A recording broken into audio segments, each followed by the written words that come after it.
So who is Oholomo? Um, yeah, so Oholomo is like a vision uh, that came to me at some point during a very intense kundalini um, phase of an awakening process. And it came just as a word initially. And there was this, as we get into things, we can talk more about, my process and sort of all of the things that took place. But there was a very clear moment um, in this ongoing kind of years long awakening process where I had this really intense kundalini energy, kind of like rocket ship, sort of blasting me, ready to blast me off into outer space. Um, and there was I felt like there was a choice point where I could choose to either allow the energy to blast me off into outer space, or to stay anchored to the earth, to the world. Mm. And I kind of, this was late in the middle of the night, I'm lying in bed, just my body just kind of like convulsing with energy. And I had this feeling that there was a choice. And I asked sort of like, in my mind, I asked like, what are the outcomes of this choice? And the the vision that came to me was one of allowing the kundalini to blast me off, and it would be like going out into outer space and the past the stars into like this void, this total blackness. And the word that came up in my mind at that point to call that a name was Jivan Mukta, which is a word that comes from Hinduism, or comes from Indian mystical traditions, meaning something like, being totally enlightened while still while still alive in a body. Um, and then the other choice, to stay anchored to the earth, the word that came up in my mind to describe that was Oholomo, Oholomo. And I'd never heard that word before. I had heard Jivan Mukta before, but the word was very clear in my head, sounded out very clearly several times. Oholomo, Oholomo. And I didn't know what it meant because I'd never heard that word before. But I chose in that moment Oholomo. It's not knowing what I was choosing.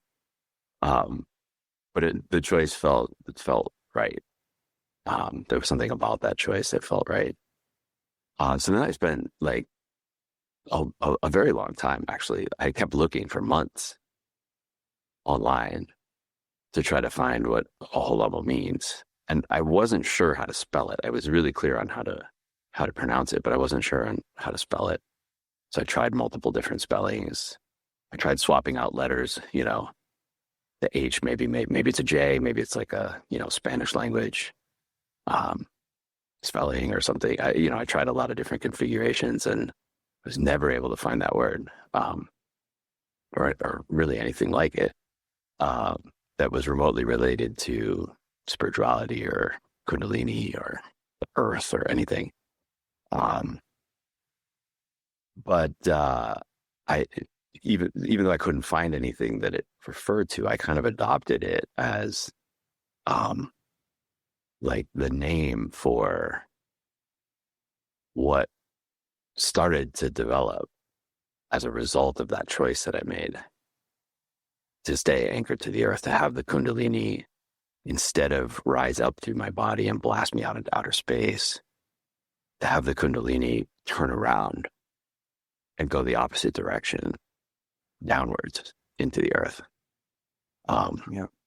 And so I had this word, Oholomo, to sort of describe that process and what was happening to me as a result of that process.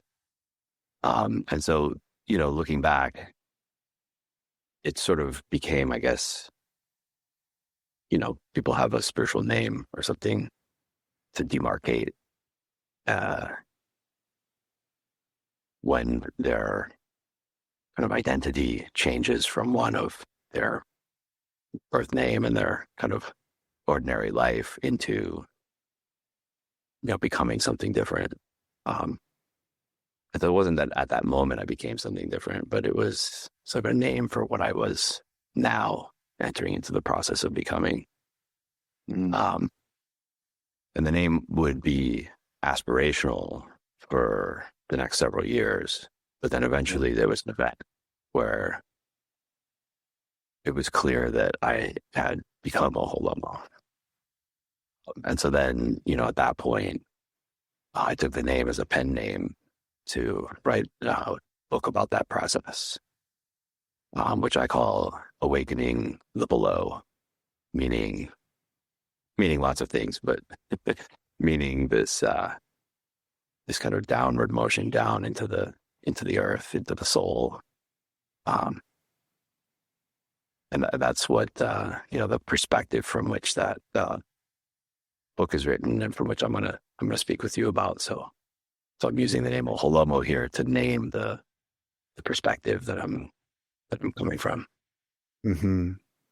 Yeah, and I resonate so much with that. And like, when did that happen? Like, because we've known each other for how long? 3 years?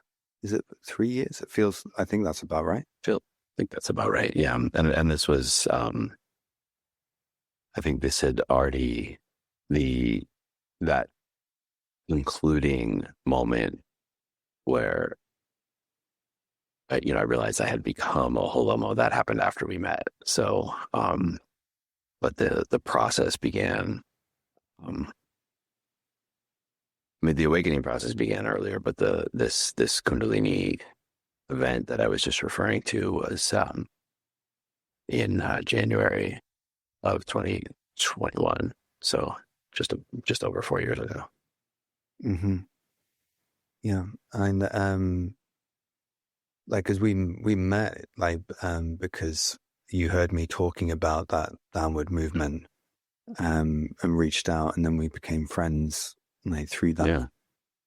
Yeah. I was listening to a podcast and trying to, I always had a part of me that was trying to make sense of what was happening, because what was happening wasn't really fitting into kind of the classical, Advaita or Buddhism or yoga or other kinds of systems that talk about these kinds of things, that talk about kundalini. They all have this upward movement. Kundalini as bringing you up into the third eye, into the crown chakra, and out into pure consciousness or other kind of transcendent states. And I didn't really encounter other people who were talking about this kind of downward movement, and people were talking about embodiment, but I think they mean something a little bit different than what was happening to me. So yeah, I was listening to podcasts and trying to sort of hear if anybody else was talking about these kinds of things. I was looking around online for the kundalini literature as well, trying to see what people were talking about. And and your interview, which podcast was it on? Was it on the it was on the non-duality podcast with Paul? That's right. What's his last name? Dobson. Yeah, I was talking to him today, as it happens. Oh, interesting. Yeah, so it was on that that podcast, and you were telling your story, and you were the first person that I had heard that was speaking in a way that I could recognize was very, very close to what I had experienced. And so I remember I've filled out your online form. I don't know if you still have it, but you had an online form that was like, if you want to schedule a session with Jack and we're to discuss, your spiritual progress and so forth. And I remember filling it out and saying, no, I don't need your help at all, but I just heard your podcast, and I think you and I would have a lot to talk about. Sure. And sure enough, yeah, we spoke for hours the first time and became really good friends right away. Yeah. So, I yeah, remember I like, because I could see your face shifting, and I was just like, you look like a Tibetan Lama, like right now. And like I've had like these connections with Tibet, and I feel I probably have my previous lifetime, I think, was probably there. And it's like a place that feels very much like home. Um, and sometimes I see people's face shifting, like through different versions of themselves when I'm connecting, especially during that kind of when I used to do one-on-one sessions, like mm, it happened quite a bit. Um, Normally it would just be like the light of their soul shining out. But occasionally their face would actually shift to look like a different kind of face. And I remember that happening with yours and just being like, I think we're supposed to be like friends, talking. Like, I feel like I recognize you. Um, and I'm really glad that that happened. Like, we've, supported each other a lot over these years, yeah, and, yeah, helped each other move through these different levels. And when I was doing that podcast, like, I didn't really understand what had happened to me. Like, I didn't really see anyone else talking about it. I was like, I feel like my awakening is, instead of going up, it's going down. And yeah, like my body is unifying with the earth. Like, I understand her to be like a living being. And in fact, like, she's become my God. Like, she's like the most sacred thing to me. And the only place I found people talking about similar kind of things for me was like in indigenous yeah, spirituality. Like the way they would talk about Mother Earth, I was like, they understand. Um, yeah, for sure. mm, Yeah. So me too. I mean, in those explorations that I was doing, trying to find context for this experience, I came to the same place. Initially because it was characterized by an energy in the spine. I was looking in kundalini, looking in, yogic and Asian um, forms of spirituality and so forth. And um, really, for me, it it was clear that that was not talking about the same thing. And it happens that I have a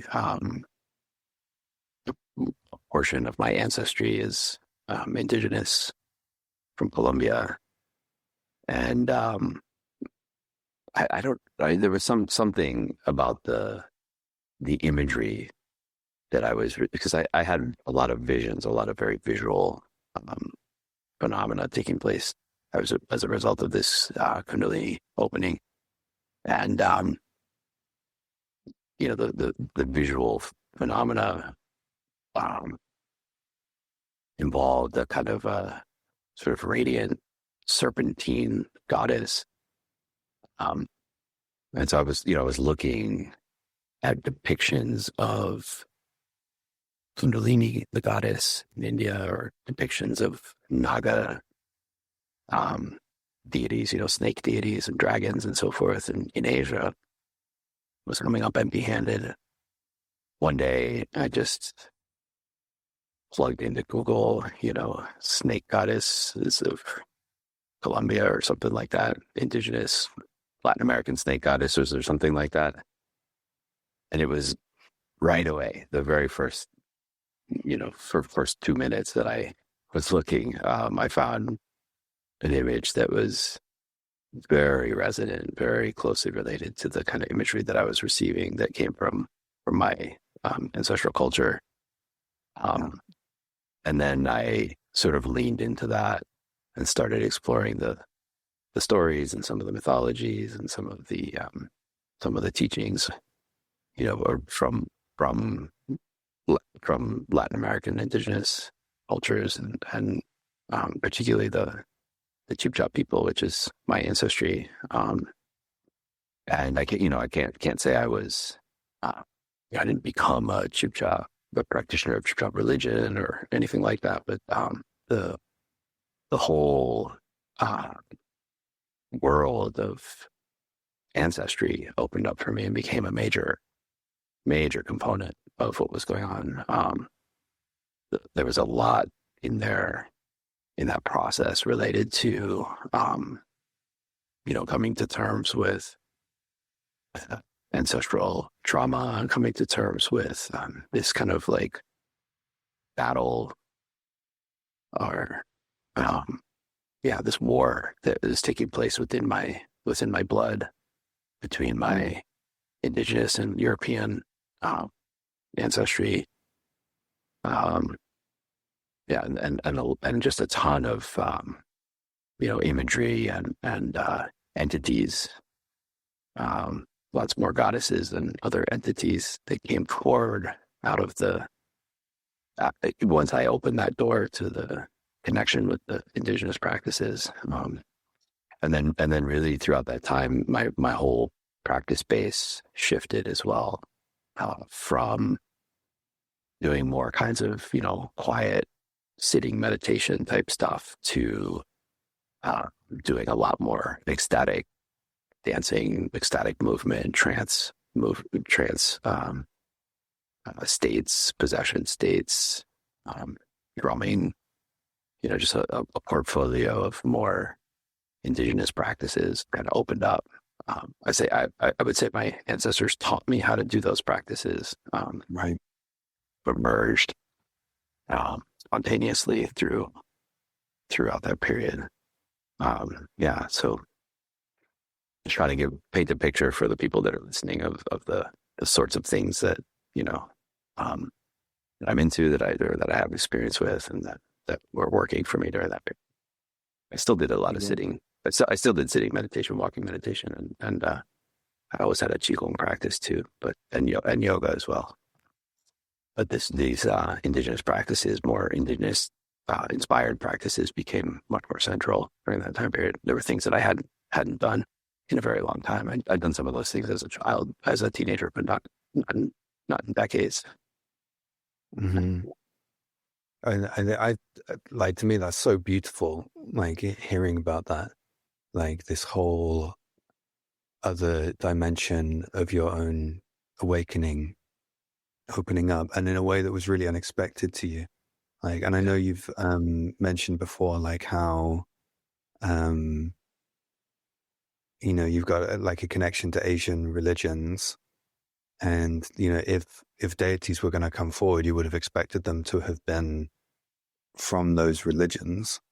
Yeah, totally. But actually what opened up for you was a completely different direction. And I've seen, you showed me like images of the serpent goddess that you mentioned, and just the symbolism of her, like of this kind of union of the above and below, is so potent within her.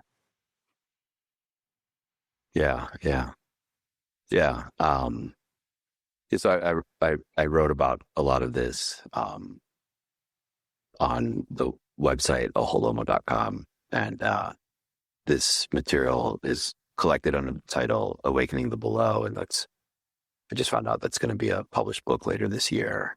But in on the website, there's the image, the image that I was just referring to, the one that really, when I discovered it, just really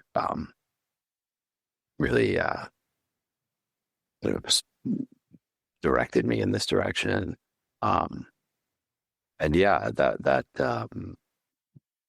That was surprising to me because, like you said, I had a very long relationship with Asian practices, Buddhist primarily, but also some Hindu practices and so forth that I've been doing for decades, and really steeped myself in a lot of that literature and was very knowledgeable about those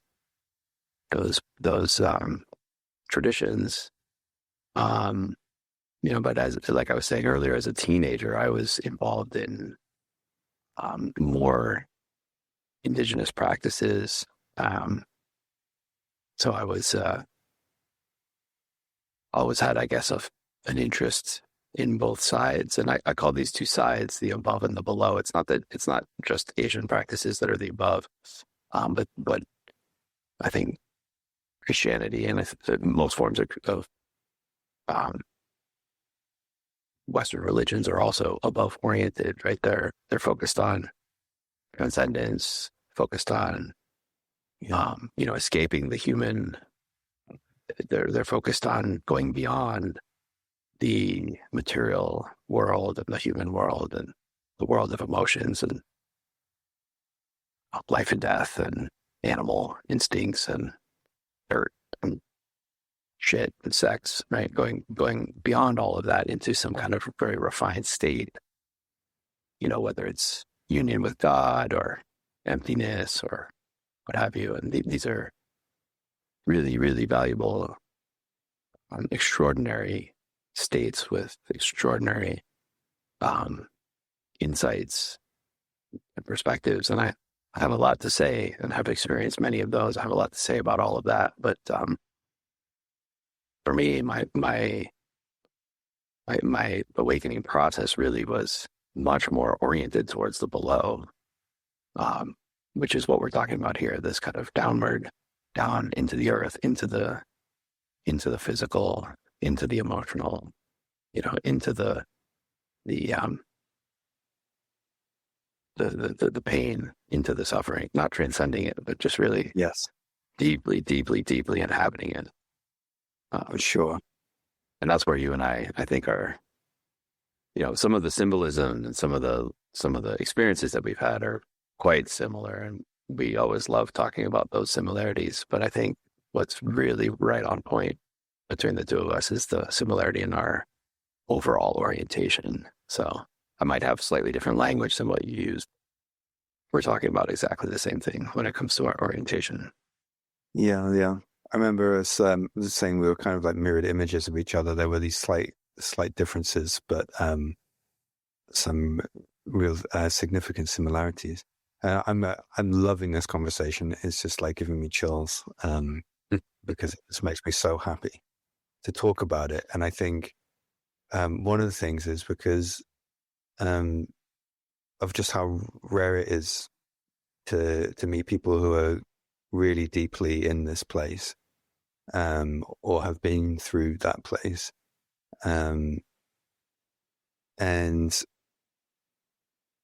I think there's probably a lot of reasons for that, but just to like cycle back for a second, like I remember at the beginning of Awakening from Below, you compared, you spoke about the Buddha's enlightenment journey, like about him like transcending everything, he's rising above everything, like similar to what you were just talking about. And then you were saying, well, imagine if it went the other way. Like, imagine if instead of going above it all, he went into it. And there was just like something so tender about the way you were writing it. Like, it was obviously inspired by your own direct experience, like, of going into those places. And I love what you were saying about like the meaning of Oholomo, like, to instead of like becoming this like arahant or however whatever the specific words are to describe that person who's had like an ascended awakening, awakened above it all. I think of people like Eckhart Tolle or someone like that. He's kind of risen above it all and is very clear and like very peaceful. And then like what's the total opposite of that? Like, what does it mean to be like for me, it's like you go into the heart of the earth, like your place of transcendence becomes the earth itself. Like, you don't awaken away from it. You go so deeply into it that you almost come out the other side. And it leaves you a different kind of person. It's like you're baptized in a different substance to water. Like been Yeah. baptized in something else. But I just wanted to say I just love the everything about that. Yeah. Yeah. There's a lot in there to respond to. So just say quickly about the story of the Buddha. Yeah. So there's the famous story of the Buddha becoming enlightened is that he's under the Bodhi tree and he's assaulted by the demons, demon army, um, which many traditions interpret as his own internal demons, right? His own internal insecurities and temptations and sex and lust, greed. These are all sort of like personified as these demons. And so he sits under the tree and he's being assaulted by these demons and he reaches down and touches the earth. And the story includes the Mother Earth goddess who comes up out of the earth. He puts his hand on the earth to call upon her and she comes up. And in the story, she comes up in order to authorize the Buddha. He's not the Buddha yet, but to authorize Siddhartha Gautama. And she said something like, I have been the witness of the world, and I have seen you reborn, countless times, working, through your karma and working to, I'm paraphrasing and embellishing the story, but she just basically like authorizes him, gives him legitimacy, and then says, "You are now the witness of the world." And she basically like hands her position to him, and then this is what gives him the strength or the legitimacy to conquer the demons and become Buddha. And so, in the book, I imagine, this is a very above oriented kind of awakening, right? The earth goddess comes and like cedes her position to start the book, right? In this story, so he can vanquish the demons, and he's called there's words that are used to refer to the Buddha as like the vanquisher, the conqueror. All these very sort of like male brave warrior terms to refer to vanquishing vanquishing the human condition and transcending it all, right? And so that's it's an amazing story. It's amazingly inspirational myth that has really played a role in inspiring generations of people for centuries. But I was thinking in the book, well, what if we retold that story from a below perspective instead, right?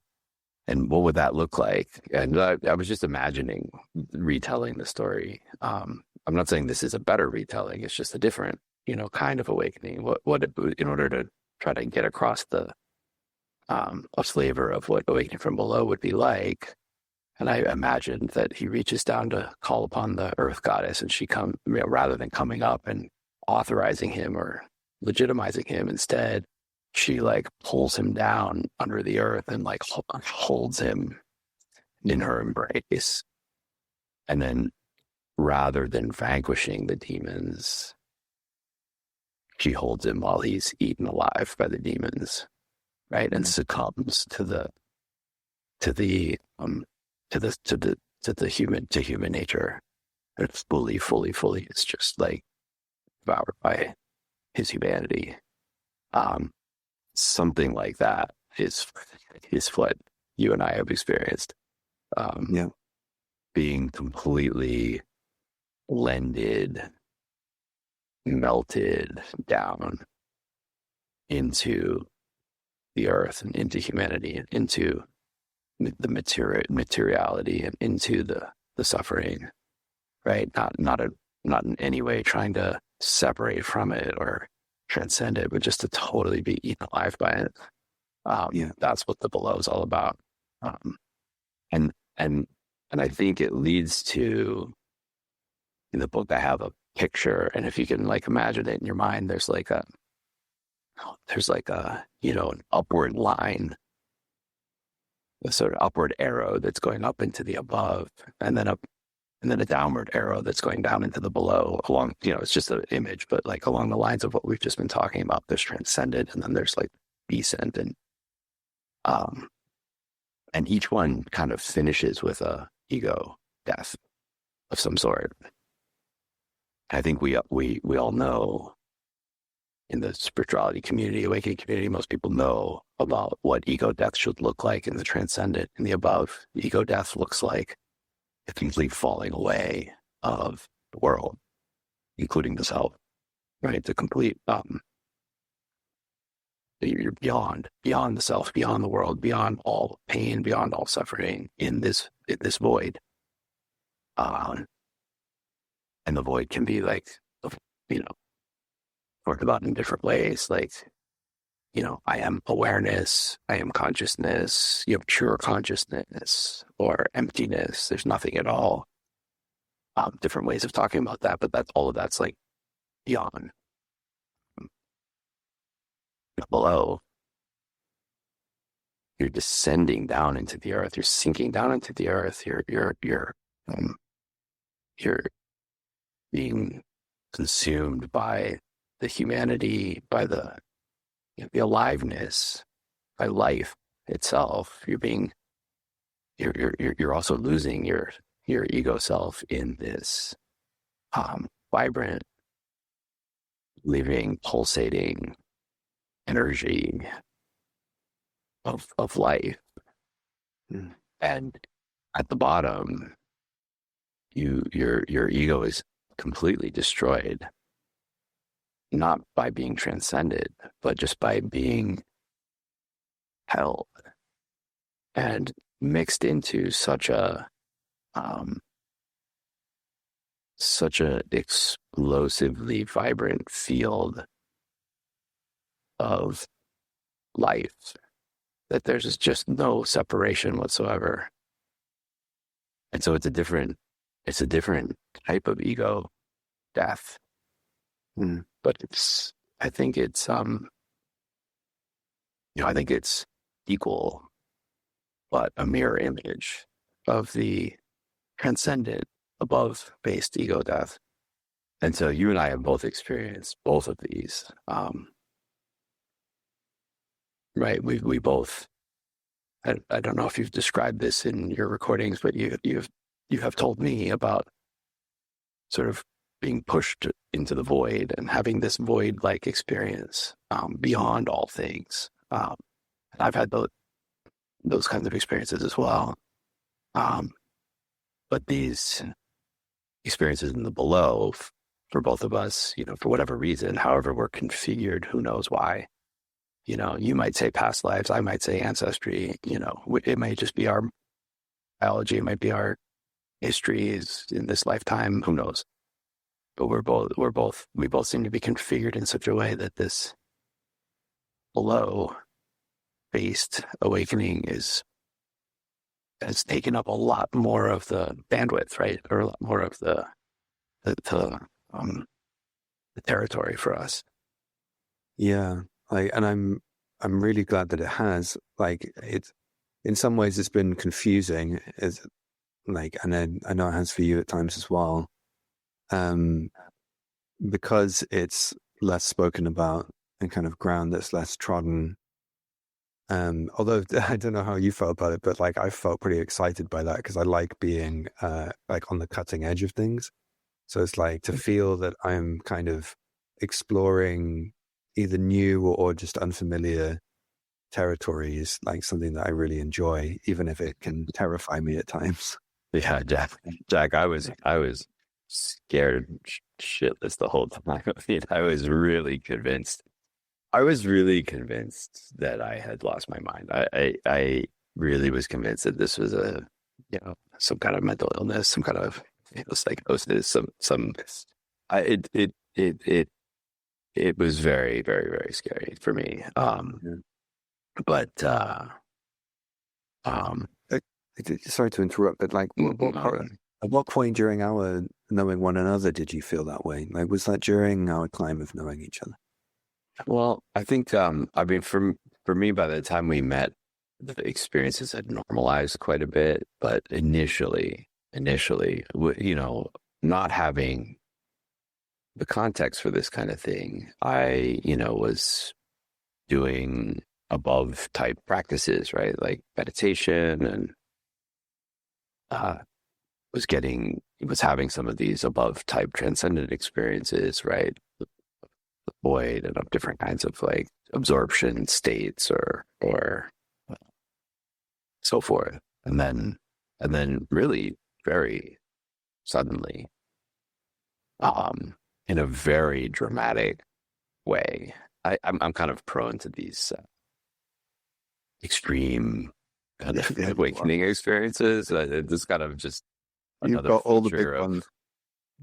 yeah, which isn't, I hope I often hear people like judging the the the the drama of the experience as being the Yeah, important thing. Like the more dramatic sure. the experience is, the more cool Authentic. you are, or the more Yeah, authentic it is, or the better you sure. are, or the more enlightened you are. I don't know what so stuff like that.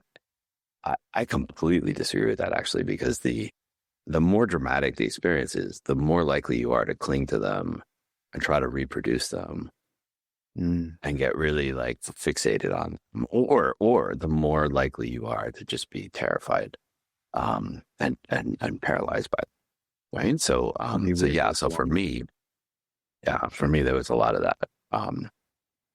A lot of fixation, a lot of trying to reproduce experiences, and then a lot of fear when things were, very dramatic. Um, yeah, so um, the above base experiences are always accompanied by bliss and joy and these kinds of, you have a union with, love, divinity, and everything feels great. And um, the those can for some people be terrifying. For me, they were always just like joyful and wonderful.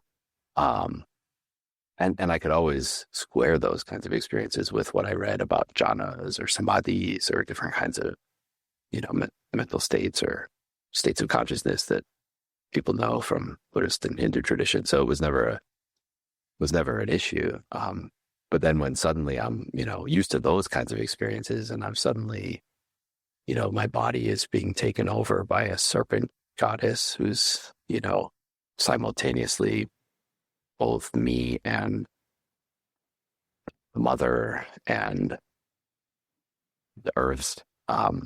She starts, tearing my body apart, like energetically, and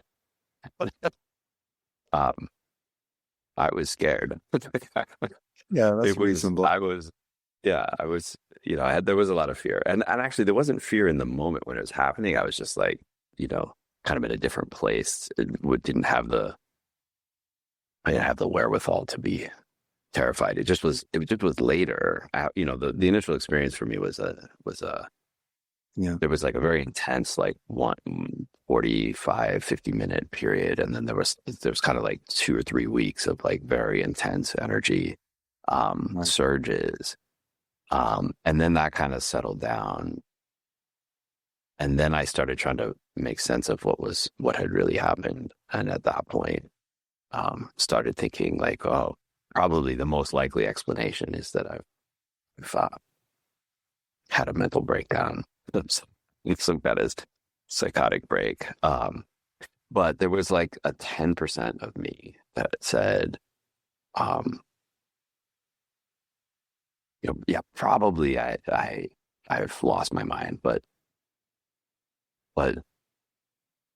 when I look at my actual day-to-day life, because during this time I had a family life and was going to work, so on and so forth. So if I look at my actual daily life, um, the only effects on my daily life were just I had more energy to bring to what I was doing. And I just had like this outpouring of um, love and compassion for people that I was interacting with. So I think that sort of set my mind at ease somewhat, where at least this little 10% of me could say, yeah, but I mean, this isn't dysfunctional. Like there, whatever is happening in my mind, this is, um, seems to be quite functional. So let me kind of go with it, but keep an eye on if it becomes dysfunctional. So I had a talk with my wife and asked her to let me know if I started losing it, if I started being, notably erratic or, difficult in outwardly, like in the family, to have that kind of sort of uh, barometer from somebody that I trusted to tell me if I was going off the rails. And I just figured, like, if in my daily life things seem to be going okay, then what's happening internally, I'm going to take that to be a process that can allow it to play out. And so that's what I did, and it helped take a lot of the fear away, and gradually I settled in. But then there would periodically be more dramatic events that would happen over the next couple of years that would again raise fear. But over time, generally speaking, I became more and more trusting the process. I so relate to what you're saying.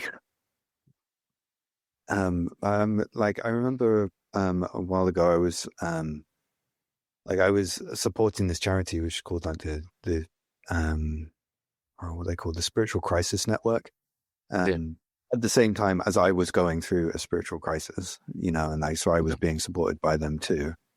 And I remember reading up on some literature at the time, and there was a study from King's College London that was looking at spiritually transformative experiences, and when people basically get admitted to hospital, like where there's a hospitalization because it has veered into some kind of psychosis, and just looking at the differences between people and their environments and everything as to, what determines people having a hospitalization.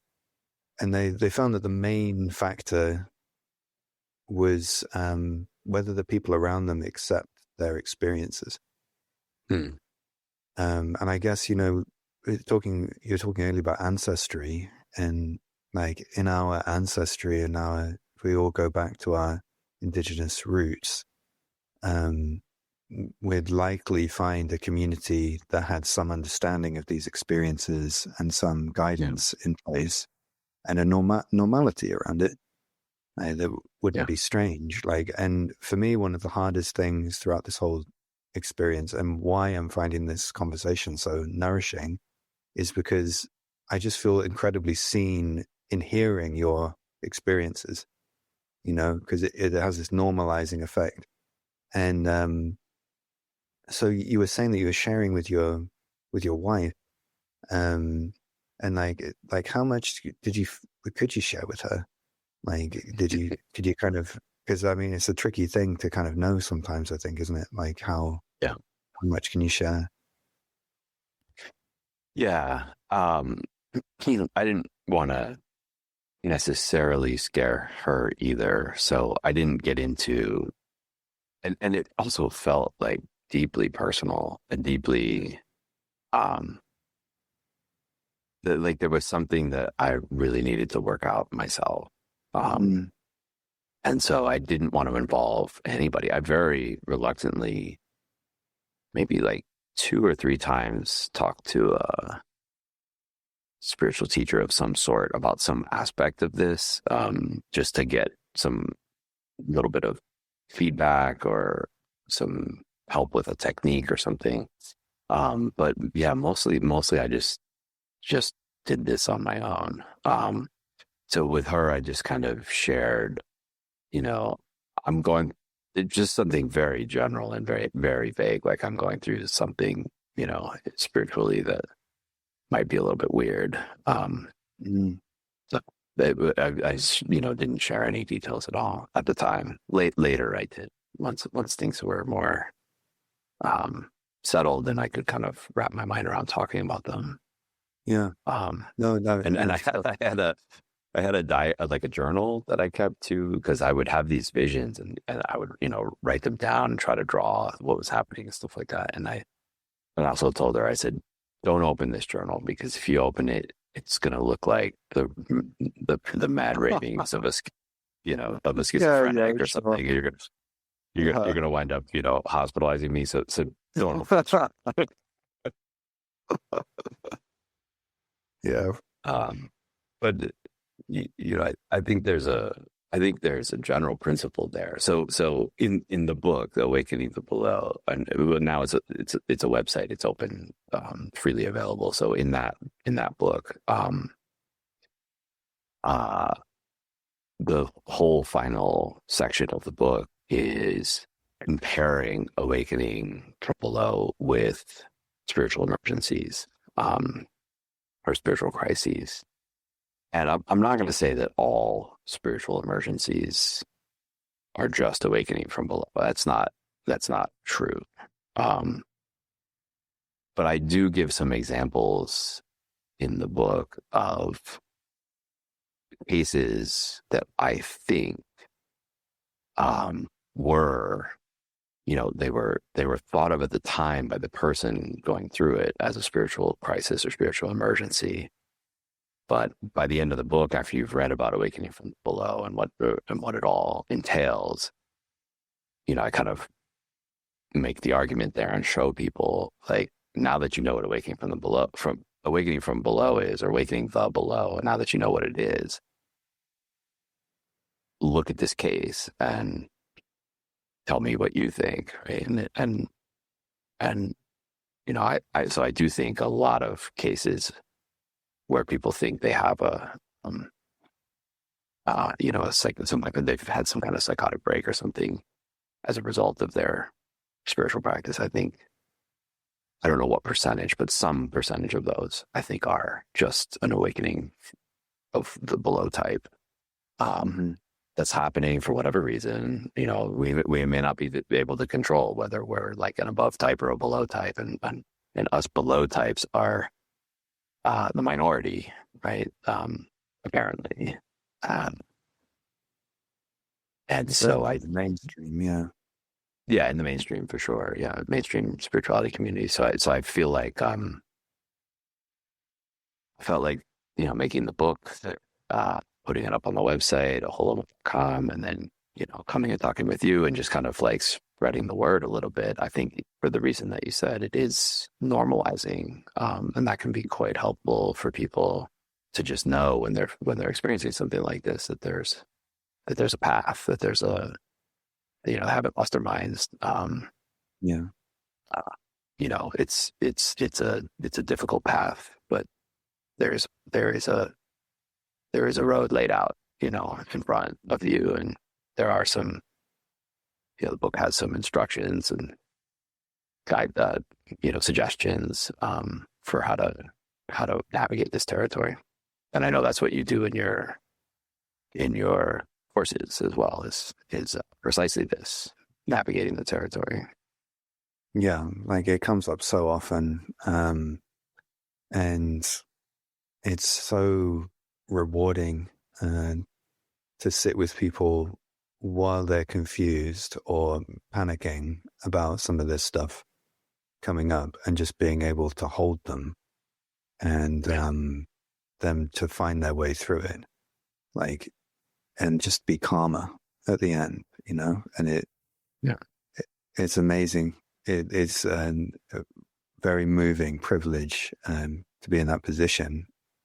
And I think your book is really important for that reason, like it's a lighthouse, I think, for people to see what's happening and normalize what's happening. Yeah. And something I haven't said yet, maybe I should have just mentioned it when I was talking about that last portion of the book, that, reframes spiritual emergency as awakening the below. Your awakening story is one of those. Mine is one of them. The kundalini reversal is one of them. And there's stories from both of us throughout the book. Some other friends of mine too, Mhm. you know, have their stories in the book as well. Just trying to give a sense of the texture of what the below looks and feels like, and how people navigate it, and there isn't just one size fits all. It's not like my experience is the same as what everybody's will be, or yours are the same as what everybody's will be. But I tried to kind of collect different stories there to, um, paint a fuller picture of the different types of experiences that people have. Um, but yeah, and at the end of the day, I think you and I, are quite complementary in what we offer, because I'm sort of like the wordsmith, like putting the book together, and like, I'm good at talking, and I love talking with you and kind of expressing some of these things in words. But I don't take on individual, clients or students or people to, and help them. But that's what you do really well. So I feel like our skills or our offerings are complementary to one another. And you've heard me say this. I sometimes joke about, I'm the guy who maps out the cavern, the deep caves, right? The cave system, the whole underground cave system. And I like point out where all the stalactites and stalagmites are. And it's a really interesting map or book, to read about the cave.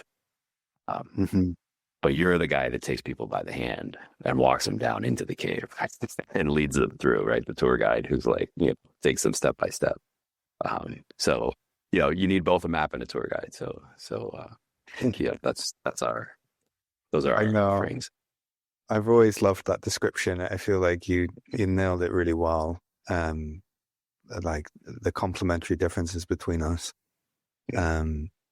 And I think it's kind of, there's a kind of reflection of that in our conversation now, in that you're articulating the territory with your words. And while I'm sat here, like what I'm sensing is kind of the unspoken articulation, if you like that our energies are, we know the places that we're talking about. This isn't theoretical for us. Even while you're speaking with words and theory, you're speaking it from a place of direct understanding. And there is something very significant that gets passed along through that direct understanding. And it's hard to explain that in words. I don't know or maybe you can map out that territory. But like the kind of the direct transmission of things, like, because sometimes I'll be working with someone and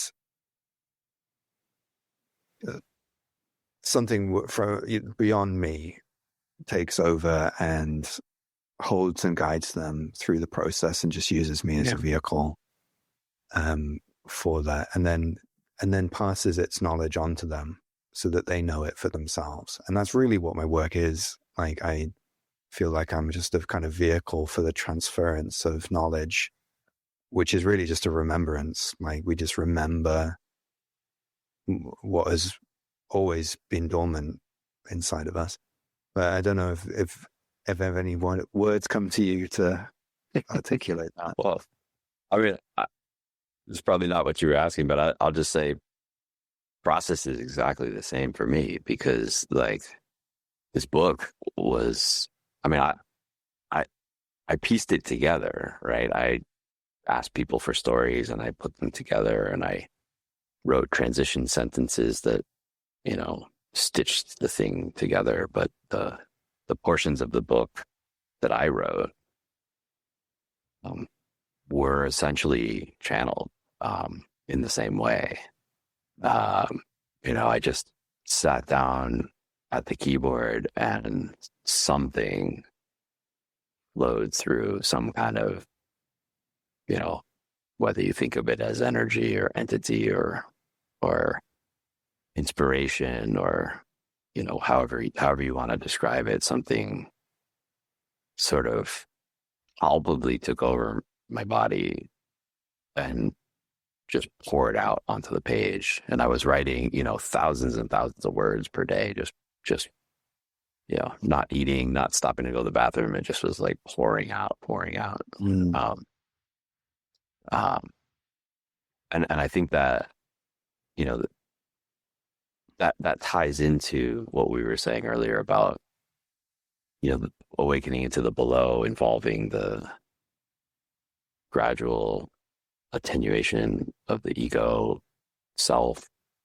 And by that, I don't mean like egotistical. I mean, like the ego self is like the control function, right? The function in your psyche that is, that thinks it's in charge of how to coordinate and how to navigate experience, right? And the ego function thinks it's the ego, thinks it's the self, thinks it's the self, thinks that it's the captain, of the ship, that has uh, all of the other parts of the self under its direct authority, right? And so this whole process of awakening into the below is the ego, one way or another, coming to learn that it's not in control of anything. That can be step by step by step, gradually chipping away at different aspects of control that the ego needs to let go of one by one, or it can be a massive kind of like thorough dethroning of the ego function all at once. How people experience it can be different. But this idea of sort of like somehow stepping aside and allowing life or energies to flow through you that you just described, in your realm, and I just described my realm of writing and so forth. But ultimately, that's what awakening the below is itself, right? Is that ego control function finally just letting go altogether and just allowing all of life to flow through uninhibited, unimpeded, uncontrolled, unmanipulated by any kind of control function, any kind of captain driving the ship, any kind of filter that's trying to hold things together. Right? Just allowing life to just eviscerate every last shred of the ego. That's what it's all about. So these moments where we experience that, in the writing of a book or in conversation or in interaction with a client or something like that, these are moments that are particularly notable, but like it's the quality of the awakening on the whole is that same surrender. It's really I don't know. interesting. You asked for words. There's some words. Yeah. I know. I love it. It's great. And it brings us to like a topic that I was hoping that we would cover at some point, because we again, with our similarities and our differences, like I feel like for you, maybe a year or so ago, you had like a very significant kind of ending of the ego, and I've been reflecting on our conversations around that and being like, okay, where am I in that process? And I feel like for me, it is this very gradual chipping away. I've had a few big moments like in the past 12 years, but generally it's been more of this chipping away. And I was kind of reflecting, like the state that I'm in now, I feel in a pretty much in like egoless state. But I know that at some point this evening, that will that will come back in. And it's like, for me, it is like this, the gradual sort of thinning out of it all. Whereas for you, it was quite dramatic. And like, you were talking earlier about how dramatic your experiences have been, and like, Yeah. For better or worse, man. And actually, I just wanted to briefly mention, like, and then it's taken me a while to get to a point of feeling comfortable with where I'm at, because I was comparing myself to your experience and going, that's what it's supposed to be. Oh. Do you want me to speak to help you figure out the sound? I don't know. Maybe the batteries in your phones died or something. No, it's okay now. I don't know why it just turned off, but it did. Yeah, we're good. Continue, please. I'm sorry. Yeah, so like, no, it's okay. So me, like, comparing myself to your experience because your experience is more dramatic, and going, oh, I'm doing it wrong in some way. I need to have the dramatic experience, and eventually kind of getting to a place of peace and being like, oh, it doesn't have to be anything. Like, who says it needs to be anything? Like, who's writing the rules here? Yeah. So yeah, I'm just curious, kind of how you feel about that, or if you've got any words for that. Yeah. Yeah. I mean, that itself is, as you know, is what the ego does, right? It is constantly not satisfied with what's happening right now and imagining that it can control in some way reality in order to make something better, right? So the ego will always find something that it imagines could change, right? And it's like, oh, in your example, you just said, oh, I wish that I had more dramatic experiences, or I wish I was at a different place in the awakening process than I am, or I look at some other person and I wish I had the wisdom that they had, or that they have, or a million other scenarios that the ego dreams up. And in the awakening process, I think we move from the ego function working in really unskillful and unenlightened ways, right? Like, just like wanting to have your neighbor's car, or wanting to whatever, have a lot of money or be famous or whatever. Those are very sort of base level egoic dreams, right? And as we go through the awakening process, we replace those with, or those come to be replaced with more helpful, more healthy kinds of imaginings, right? The ego is now imagining that we could be at a better position in the spiritual process, or that the ego can even imagine, oh, I wish that the ego itself, wishing that itself wasn't here, right? Like it can have like very sophisticated and even quite enlightened delusions, but right, about like things being different than they are right now. Oh, I'm experiencing a lot of stability with my awakening process, and everything's going really well.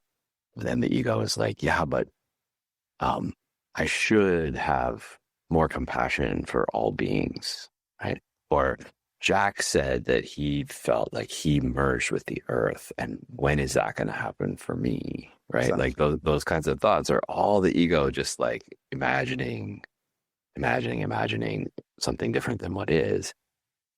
And for me, this is just me, but for me, all of that movement of the ego, for me, came down to control. Like that was the thing that I could see that finally kind of clarified it for me is by imagining is an act of it's an act of trying to control. It's like the ego is trying to manipulate reality, manipulate the awakening process, manipulate, experience in order to drive it in a certain direction that it wants to go, that it thinks would be best, or that it imagines would be best. Um, and and awakening the above is you transcend that in a different way than what we're talking about here. So, I'm not I'm not saying that those techniques and those practices are not valuable. They're super valuable for most people. So, by all means, if that's the direction people are going in, then and it's working, then you should continue that. But for those of us in a below process, it's not about transcending that ego. It's about, so rather than transcend, as you move through the below, it's about include. Mm. Right. And so for me, like when you get down to the ego level, and it's like what we're talking about right now, and it's this very subtle kind of like grasping that the ego is doing. It's no longer these kind of gross, like, superficial, materialistic kind of delusions, but it's like more delusions related to spirituality and so forth. For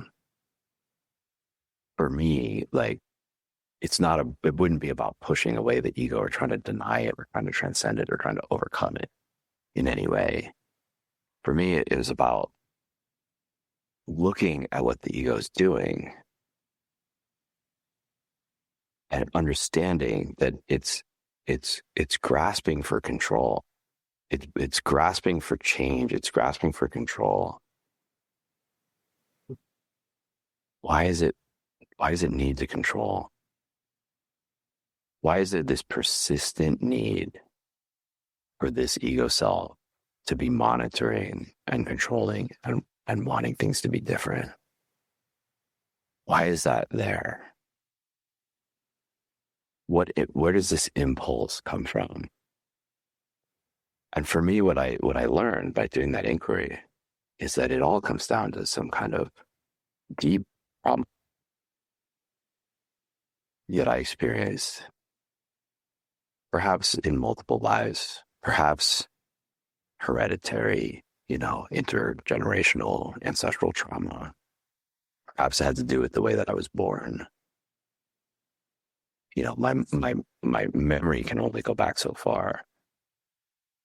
But clearly, as far back as I can remember,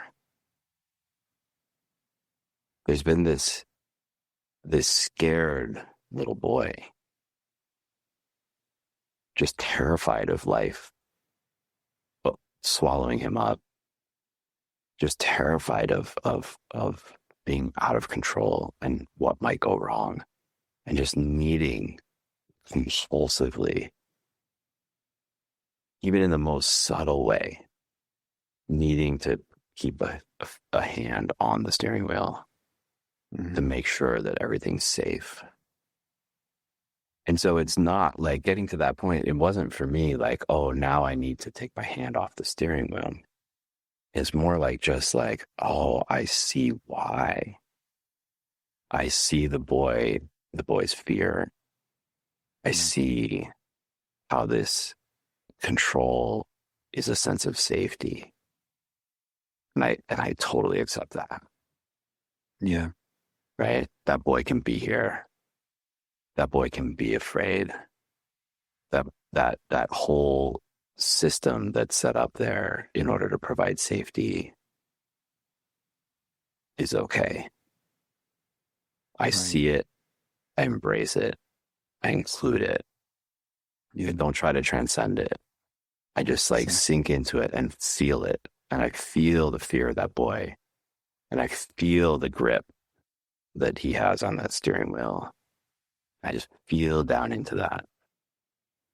And the resistance to that, because the ego is always trying to pretend it's not doing what it's doing, right? So it like hides what it's doing from you, right? So it's like nothing to see here, right? So like actually seeing what's happening and totally accepting it, totally accepting it provides some kind of relaxation and some kind of release.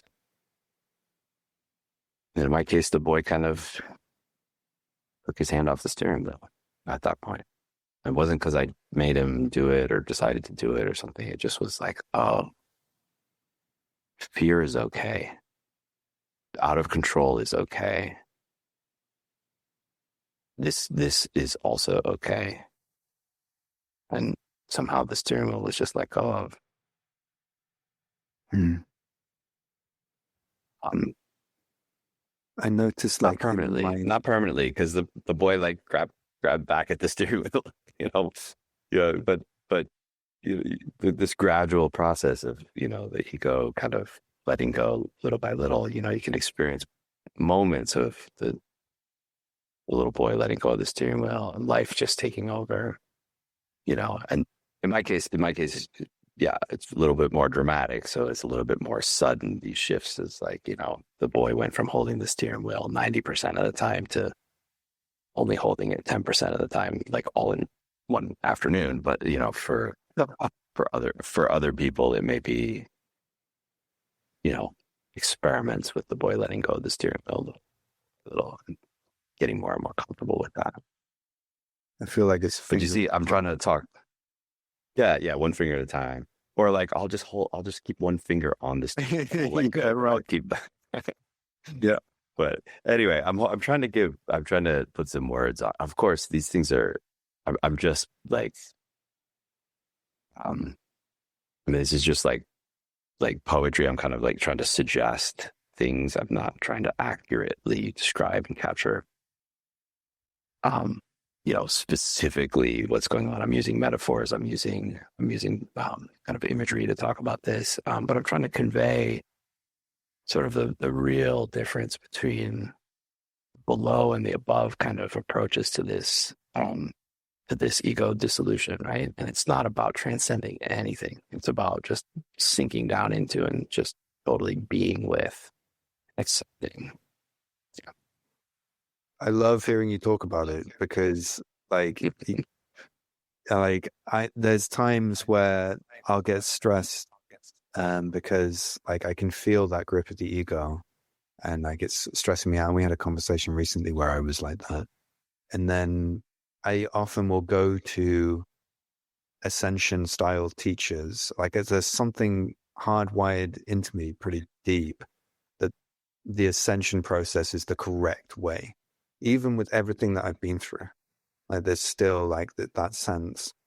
And then I'll try applying that stuff and it'll really stress me out because it's not working. And I feel like I'm doing something wrong and I just need to be like this other person and blah, blah, blah, blah. And then I'll speak with you about it and all of that stress goes away because it's like, no, actually my own natural way is what I'm already doing. Like there's no, I don't know how to phrase it, like everything's fine, basically everything's going the way it's supposed to go.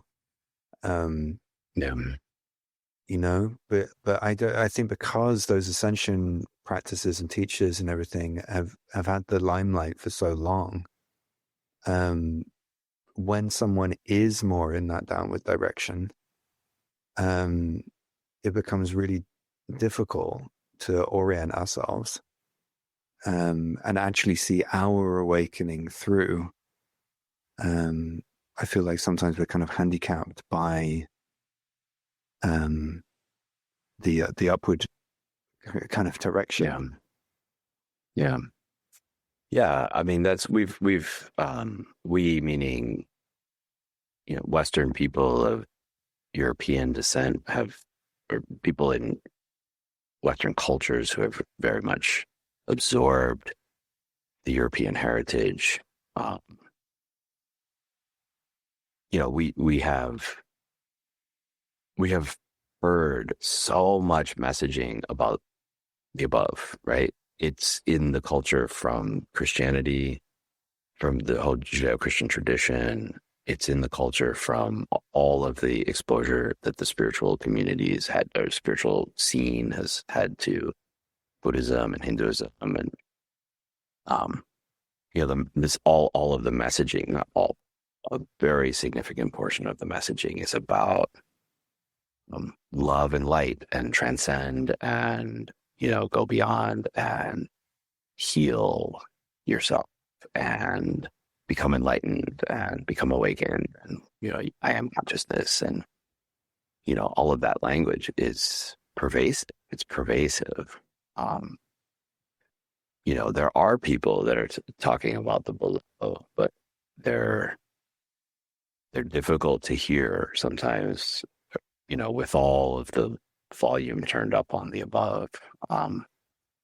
People talking about the below will be talking about,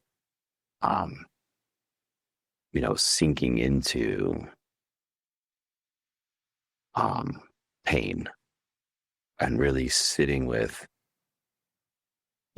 suffering, really, really exploring, the textures of the emotions of the body.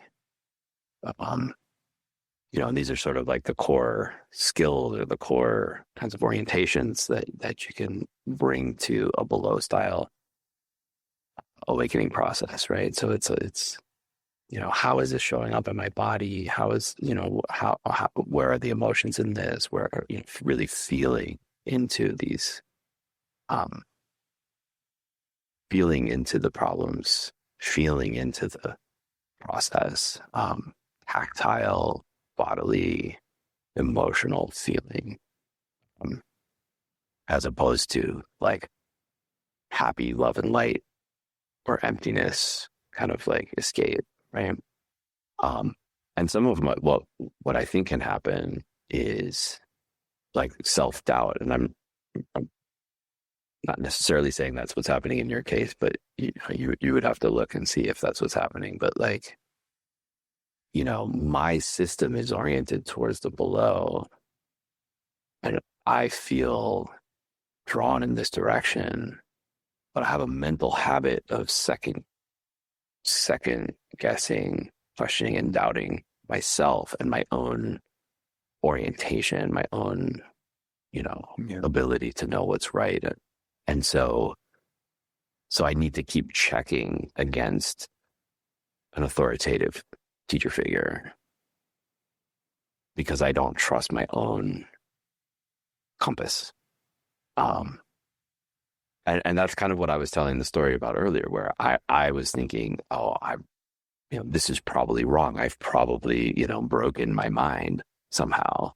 But there was 10% of me that was like, yeah, but okay, I think I'm gonna give this a chance, right? And then over time, that trust grew, right? And so I think I'm just saying the same thing now in different words, but that there can be this distrust of my own ability to know what's right, what's the right direction for me. And everybody around me is talking about transcend. And so I don't trust my own compass. And so there's a learning process to learn to trust my own compass. And for me, there did come a point where I sort of had this realization, this fork in the road, where I was like, I went from like 90% sure that I was having a mental breakdown to like now it's only like I only think like 2%, right? And I'm like 98%. Like this is a legitimate awakening process that is really weird and unique and particular to me. But I was holding on to this 2% doubt. Maybe I'm just crazy. And for me, that came a point where I had to let go of that 2% doubt. Yeah. And it came to a point where it's just like, I'm going to just do this 100%, 1,000%. I'm just going to like go into this, and that little doubt that I might be doing something that's really, really dangerous and wrong, that was now just like a little 2%, little nagging doubt. I just had to surrender to that and say, in the same way I was talking about surrendering to the ego process, I had to say, this doubt is coming from my own fear, own doubt of myself, my own past experiences, traumas, ancestral background, whatever it is, right? This doubt that keeps me questioning what's happening. Why is that here? What is it doing for me? Where does it come from? Right? And it turns out it's just another version of that ego fear. It turns out, for me, I'm just talking about my own experience when I looked at that self-doubt. It's just another version of the little boy scared to let go of the steering wheel that we were talking about earlier, right? But now it's the boy holding the steering wheel and somebody's telling him, you got to turn left, you got to turn left. And the boy's like, I really think I need to turn right. But I'm afraid to follow my own compass because this person's telling me to turn left, turn left, turn left, and they're an authority. Right. And there's fear there. And it comes down to control. Right. It's the same place. We arrive at the same place through this kind of inquiry as we did through the other kind of inquiry. Right. And once again, the answer is not to transcend the fear, to conquer the fear. I mean, that would be the above solution, right? You see the fear and you conquer it. That's what the Buddha did under the tree. He conquered the demons, right? This is no, let the demons devour you, which in this case means I'm this little boy with fear. And, you know, it may just be that I'm always going to be that little boy with fear. It may just be that I just have to totally just feel this fear in my body, completely accept it, allow it to be here. And then somehow by allowing it to be here, by totally accepting this fear, there's a little bit of relaxation around it.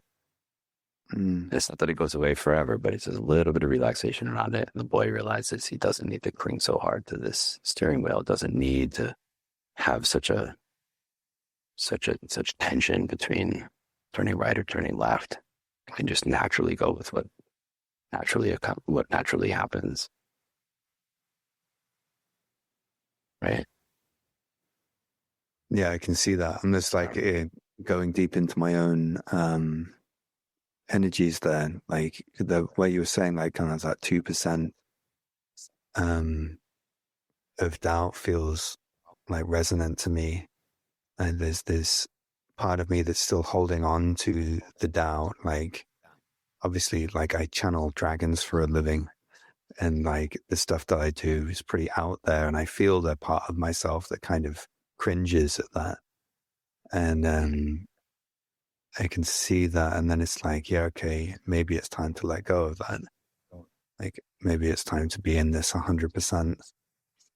And then I can feel where in my body that is. Like it's in my sacrum root area, and it just feels like this little like shard of ice inside me. It feels cold, and I see that like trauma, like frightened little boy.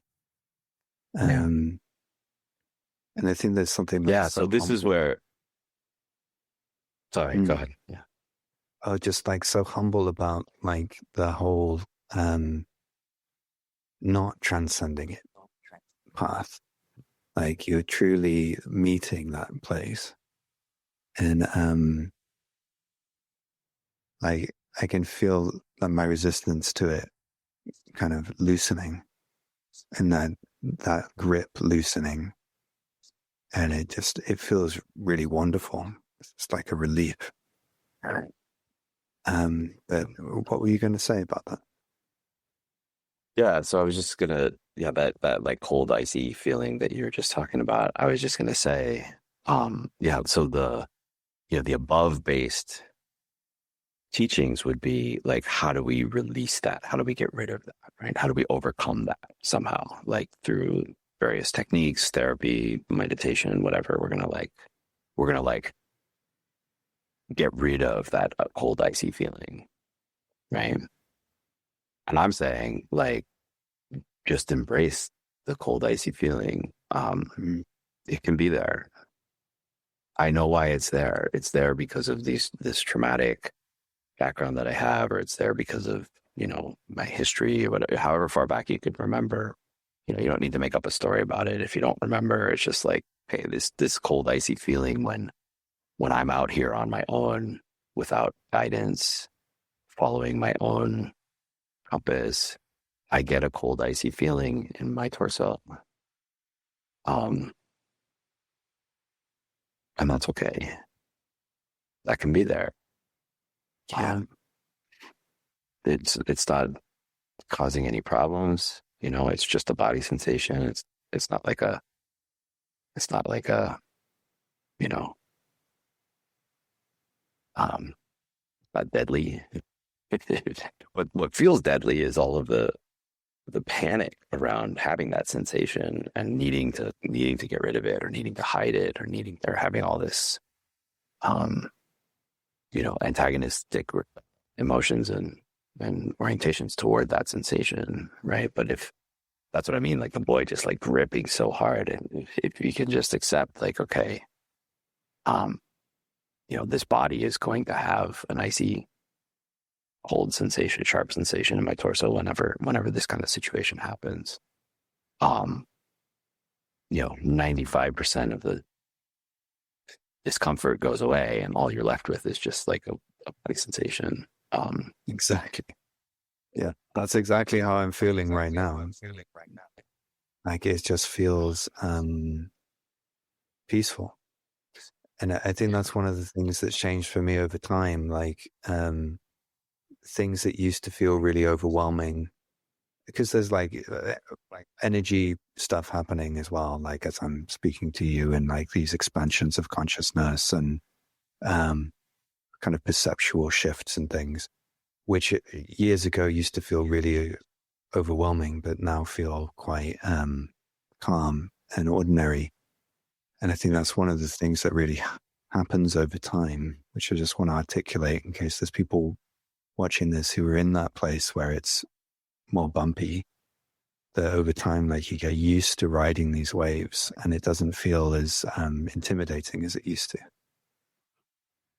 Yeah.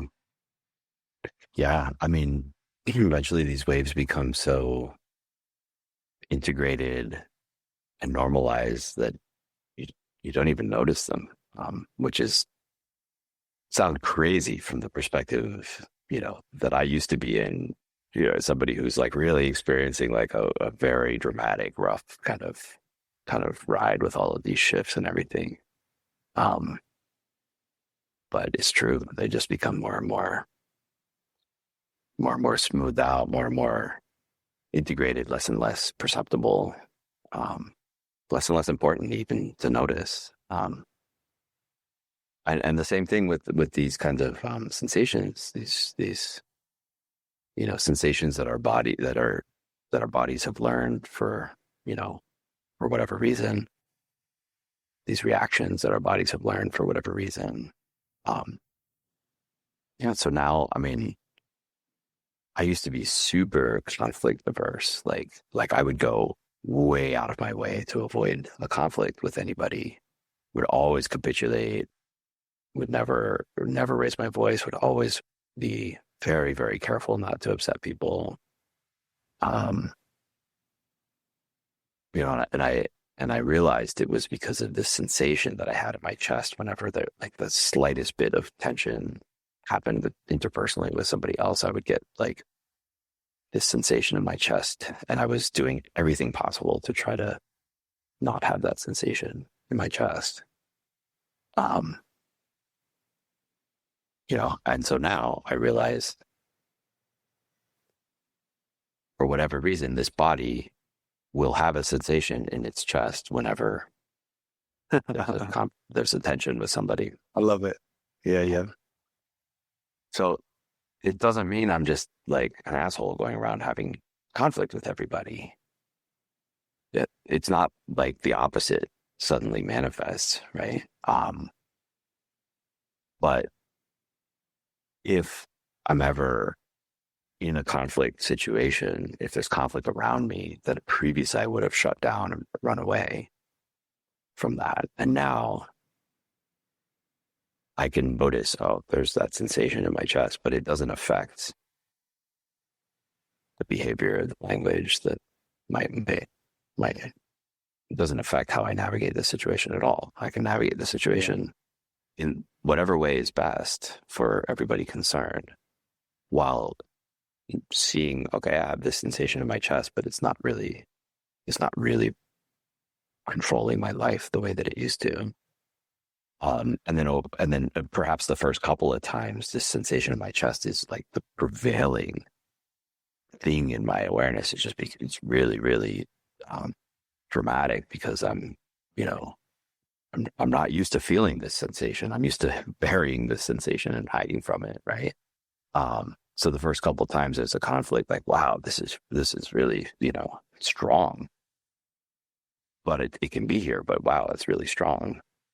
But then over time, next couple times, pretty soon, that sensation in my chest becomes less and less and less prominent or pronounced or interesting even. And then now it's just like, oh, well, that'll happen when I experience some kind of interpersonal situation. Of course, I'm going to feel that way. So it's not even necessarily a factor. I can barely notice it anymore. I think that's a really important. I think it's a really important point, because the upward direction also has this tendency toward perfection and purification. So you're not supposed to have that in you. That's right. And you're supposed to get rid of it, exactly like you're saying. And then there's something incredibly freeing about not needing to get rid of it and not needing to purify it. That's right. It can be there. It can be there. It's perfectly fine for it to be there.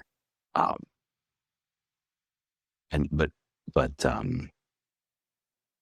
it gets less and less, right? And because it's less and less significant or noticeable, not because it's being transcended, but because it's being allowed to be there, right?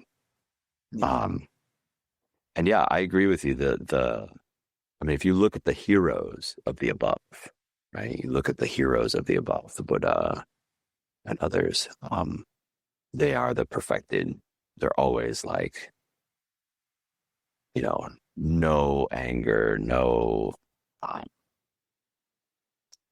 lust, no greed. They're just always pouring out compassion. They don't experience any adversity whatsoever, right? There's sort of like a mythology around these figures that they're just, purified, perfected in various ways. And I just don't see the below leading to that. Maybe over the long term, eventually, when all of those sensations have become so, more and more subtle, perhaps there's a point where they disappear. I don't know. I don't know. They don't have to disappear. Yeah, true. True. It might just be dissociating from all of those feelings. Right? Yeah, like the number of times there's like these famous Tibetan Buddhist teachers who end up having tons of like affairs and sexual abuse and all the other stuff. Like there's so much of that, and I wonder whether they need to go more in the below direction. To stop that. Yeah, that's kind of classic. Like, I forget what the psychology terms are, but when you shove something into the shadow, right, for long enough and dissociate from it for long enough, it'll kind of like sneak around and come back out in a way that's destructive, right? So just on the point of, maybe take the point of sexuality, like all the above traditions teach celibacy, right? Because that's how you need to like overcome the lustful sensations in your physical body, right? Is to transcend those. So they all teach celibacy, Buddhism, Christianity, etc. You have all these monastic, celibate monastics, and you have sannyasins in Hinduism as well. Um, uh, in the below, um, you know, sexuality would be something that would be, you would fully accept and inhabit, whatever form of sexuality your body naturally is inclined towards, right? Would be something that you would embrace and, allow to be there. Now there's an interplay between, allowing your body to do what it wants to and maintaining ethics, right? So not harming other people, maintaining legality. I'm not advocating, breaking laws either. But within those parameters, I mean, just allowing your body to just be how it is, right? And not trying to discipline the natural impulses out of your body. I think over the long run, I think we would find that people would have far fewer neurotic or obsessive or destructive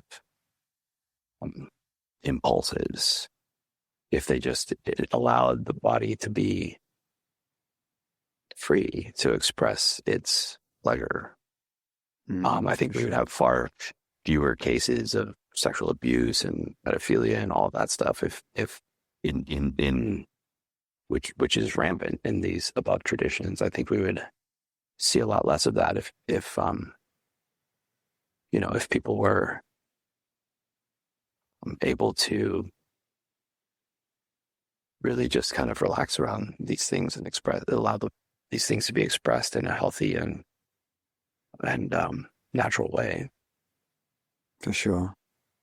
Am I making sense? I hope I'm making sense. Yeah, you made total sense. And I heard you saying something recently where you were talking about the kind of the non-dual realization that can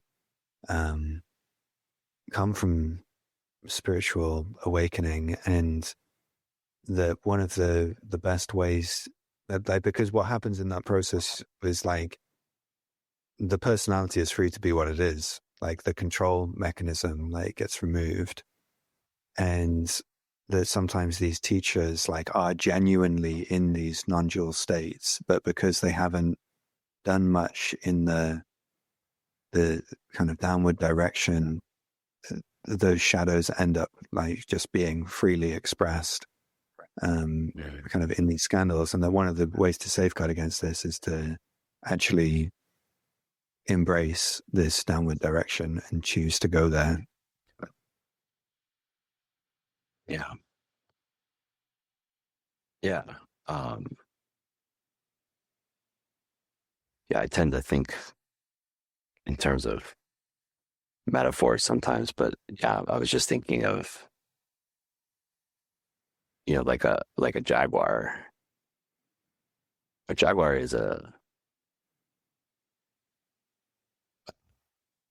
magnificent and violent animal, right? It pounces and tears apart its prey and has this deep animalistic instinct to do that. And a jaguar in the wild,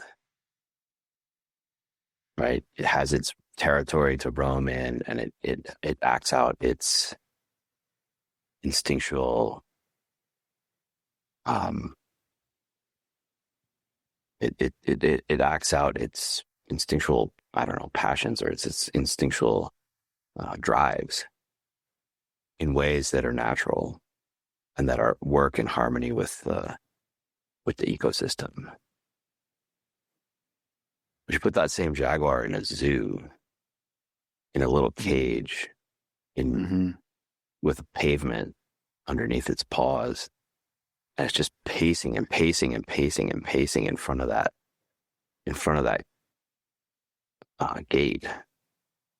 You've seen these animals in zoo do this, right? Yeah. They just pace and pace and pace obsessively compulsively and extremely unhealthily and unnaturally Yeah. defined. And all of that energy, all of that instinct and drive and passion that it would be expressing in a natural way is now channeled into this extremely um, limited range of activities, right? Um, and what's going to happen there? Like the animal's going to like get depressed, or the animal's going to become unruly in some way. It's going to, what would happen if the cage actually accidentally got open? The animal could like tear somebody's face off, right? I mean, there's all kinds of unnatural outcomes because of the way that energy has been pent up in that little cage, right? So I know in the above traditions they talk about transcending the energies of the body, and the body becomes so refined it's just made out of light, and there's no longer any kind of impulses. I know that's what they talk, and I'm sure that's true for many people. But I think a lot of people moving in the above direction are not actually transcending those impulses, but they're putting them in a cage.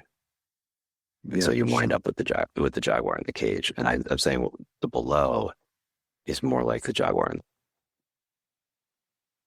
we just let the jaguar be the jaguar, right? And somebody else coming along and judging the jaguar for behaving the way it behaves is misunderstanding the natural impulses of the jaguar, right?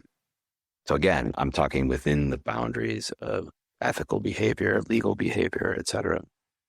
I'm not talking about, giving free license to people to do whatever they want. I'm talking about allowing our bodies to be human animal bodies, allow them to eat, in Buddhist monasteries, they stop eating at noon in many places. That's in, in these monasteries, you have to wake up at 3 o'clock in the morning. Right? That's not how our bodies work, right? Just let our bodies be human bodies, be animal bodies that they are, right? They want to sleep, they want to rest, they want to eat what they want to eat, they want to have sex, they want to run around and play. They want to. Our bodies are designed to do certain things, and in the above, it's a transcend. I think it can lead to a lot of these kinds of natural systems going awry. Right down in the below, it's we learn to befriend and allow and accept and cherish and welcome these natural impulses. There's nothing wrong. Nothing wrong with eating. Nothing wrong with having sensual pleasure. Nothing wrong with feeling lazy, lying around. Right? Yeah, that's wonderful. I love that you let the jaguar be the jaguar. Feels like a wonderful point for us to find our ending with. And I like that it's honoring your ancestry too, like with your South American roots. And I assume that the name Oholomo is linked to those roots. I don't know if we actually went into that, but I assume I'll find out someday. yes, find it. Someday. Yeah. Mm-hmm. It's been really good talking to you. Like I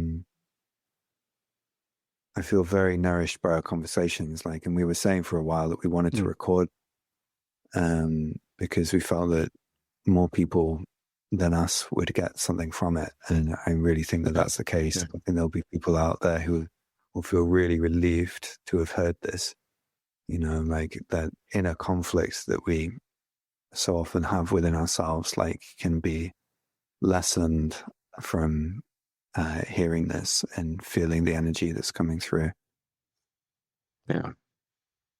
Yeah. Well, I'm glad we had the we cooked up this idea to do these recordings together, and I'm glad that you have the platform and the recording wherewithal to be able to do this and put it out there. And I think this is something that's going to be a lot of fun to explore together. And this will just be the beginning of the exploration, kind of give people a taste of what kinds of things we might talk about. But I think there's a lot of ground to cover and explore together. You know, you and I have been talking regularly for years now, and we have 3 years. yeah, so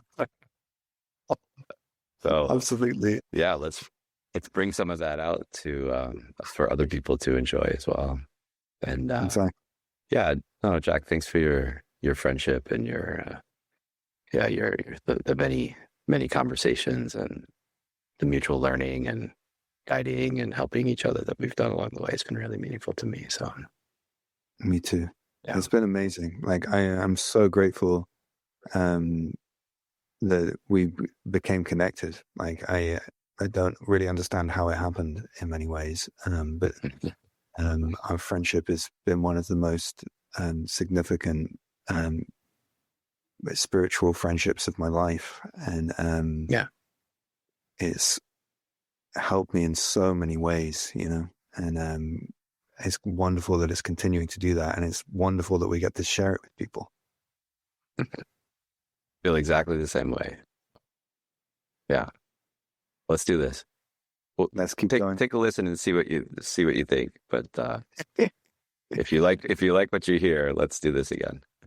Yeah, absolutely. We will. And just thank you everybody for listening, and we'll be back again with some more conversations in the future. Thank you so much. Yeah. Did you have any closing points? Oh, I was just going to say bye and thank you. Yeah. Okay, great. Yeah, be well. Thank you so much for this.